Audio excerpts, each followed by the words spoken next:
যখন অ্যাক্টিভ হয়, মানুষ অশান্ত হয়ে গেলে তার যদি নিজের প্রতি যখন রবি যেমন খারাপ হয়ে গেছে, এই রবিটাকে দেখাই, রবিতে দেখুন এখানে একটা তিল, রবিতে তিল আছে, রবিতে রাহু কেটেছে, অথচ রবির আঙ্গুল বেশ ভালো অবস্থানে রয়েছে। তো রবি এখানে দেখা যাচ্ছে ভালো অবস্থানে থাকার কালে রবিও এখানে কোনো পাপী গ্রহ দ্বারা দৃষ্ট হয়ে গেছে, মানে এখানে রাহু রবিকেও এখানে কাটছে। তো এই ধরনের জাতক হলে অল্প বয়সে মান সম্মানহানি, বাবার ভালোবাসা থেকে বঞ্চিত হয়ে যাওয়ার যোগ, এই ধরনের যোগগুলো অ্যাক্টিভ করে। আর যে হার্ট লাইনটা যেটা বললাম, এই যে সিমিনাল, এই ধরনের সিমিনাল লাইন সরাসরি এখানে মঙ্গলকে দেখছে, মাথা গরম প্রবৃত্তি হয়ে যাবে।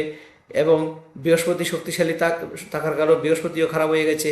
তো বৃহস্পতি যখনই খারাপ হয়ে যায়, আর বুধের অবস্থান দেখুন, বুধ এখানে ভালো অবস্থানে পেয়েছে, কিন্তু আঙ্গুলের যে সেটিংসটা এইভাবে আসে, যে এইভাবে চলে আসার কথা, তো এখানে কী করেছে, এখানে এসে এইভাবে নেমে গেছে। তার মানে কি, এখানে বুধ এখানে অনেকটা স্পেস কম পাচ্ছে, যার জন্য কী হচ্ছে,